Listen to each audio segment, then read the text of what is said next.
Clooney the Scourge was having nightmares.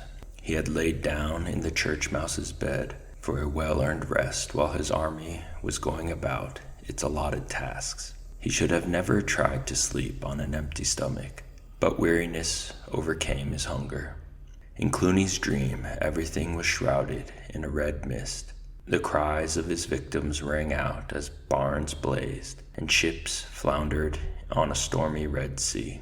Cattle bellowed in pain as he battled with the pike that had taken his eye. The warlord thrashed about, killing, conquering, and laying waste to all in his dream. Then the phantom figure appeared. At first it seemed a small thing, a mouse in fact, dressed in a long hooded robe. Clooney did not relish meeting with it. He could not tell why, but the mouse kept getting closer to him. For the first time in his life, he turned and ran. Clooney went like a bat out of hell. Glancing back, he saw all the carnage, death and misery he had caused in his career.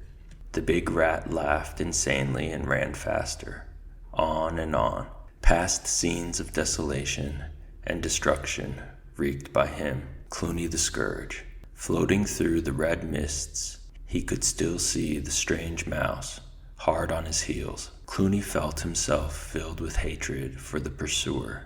It seemed to have grown larger. Its eyes were cold and grim. Deep inside, Clooney knew that even he could not frighten this oddly garbed mouse. Now it was wielding a large, bright sword, an ancient weapon of terrible beauty. The battle-scarred blade had a word written upon it that he could not make out. Sweat dripped from Clooney's claws like stinging acid. He stumbled. The strange figure was closer. It had grown into a giant.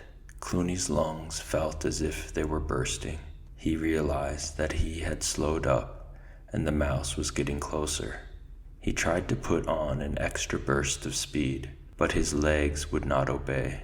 They ran more and more slowly, more and more heavily.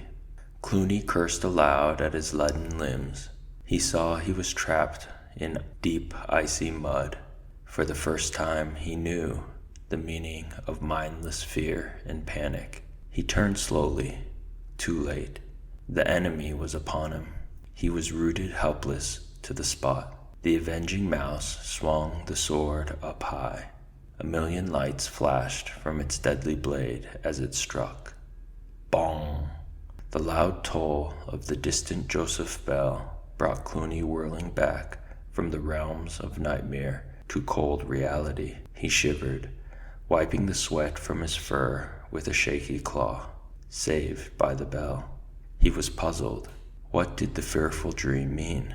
Clooney had never been one to put his faith in omens, but this dream, it had been so lifelike and so vivid that he shuddered. A timid paw tapping on the floor snapped Clooney from his reverie with a start. It was Rag-Ear and Mangefur, his scavengers. They slunk into the room, each trying to hide behind the other, knowing that the poor results of their search were likely to incur the chief's wrath. Their assumptions were correct. Clooney's baleful eye watched them as his long, flexible tail sorted through the paltry offerings which had dropped from their claws. A few dead beetles, 2 large earthworms, some unidentifiable vegetation, and a pitiful carcass of a long dead sparrow. Clooney smiled at Rag-Ear and Mangefur. With a sigh of relief, they grinned back at him. The chief was in a good mood. At lightning speed, the big rat's claws shot out and grabbed them both cruelly by the ears. The stupid hench rats yowled pitilessly as they were lifted bodily from the floor and swung to and fro. In a fit of rage, Clooney bashed their heads together. Half senseless, they were hurled towards the doorway, with his angry words ringing in their skulls. Beetles, worms, rotten sparrows, get me meat, tender, young, red meat. Next time you bring me rubbish like this, I'll split the pair of you and have you roasted in your own juice. Is that clear?" Mangeford pointed an accusing claw at his companion. "Please, Chief, it was Raggier's fault. If we'd gone across the fields instead of up the road." "Don't believe that big fat liar, Chief. It was him who suggested going up the road, not me. Get out." The scavengers dashed off, bumping clumsily into each other with panic as they tried to get through the door together. Clooney slumped back on the bed and snorted impatiently. Frogblood and Scumnose were next to report. They bore news that cheered Clooney up somewhat. They'd obtained over 100 new recruits, mainly rats, but with a good scattering of ferrets and weasels, and the odd stoat. There had been some who needed convincing. These had been press-ganged by a savage beating from Frogblood, coupled with the threat of horrible death. They were soon convinced that the wisest course was to enlist in Clooney's horde. Others were hungry nomads, only too willing to join up with the infamous Clooney. They were greedy for plunder and booty, and pleased to be on what they were sure would be the winning side. Lined up in the churchyard, the recruits were supplied with weaponry from Redtooth and Darkclaw. Impassively they stood in ranks, awaiting the warlord's inspection. Clooney nodded his approval. Scurvy rats, hungry ferrets, sly weasels, bad stoats, exactly what he needed. "Read 'em the articles, Redtooth," he snapped. Redtooth swaggered back and forth on the churchyard paving as he recited the formula from memory. "Right, eyes front. You're in the service of Clooney the Scourge now, me buckos. Desert and you'll be killed. Retreat and you're under sentence of death. Disobey and you'll die.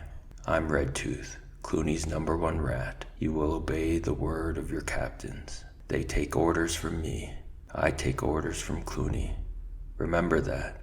Now, if any one, two, or a group, or even all of you together want to try and beat Clooney and lead the horde, this is your chance." Without warning, Clooney charged headlong into the new recruits, lashing out wildly with his scourging tail. He bowled them left, right, and center with his massive strength, baring his teeth and slitting his eye. He whipped fiercely away until they fell back and scattered in disorder. Hiding behind gravestones, Clooney threw back his head and roared with laughter. "No guts, eh? Ha! It's just as well. I don't want dead uns on my claws before I find a proper battle for you to fight. And no mistake, when the time comes, I'll see you fight. Aye, and die too. Now raise your weapons and let's see if you know who your master is." A motley collection of evil-looking implements was framed by the cloudless sky as wild cries rang out from the newly inducted recruits. "Clooney, Clooney, Clooney the Scourge.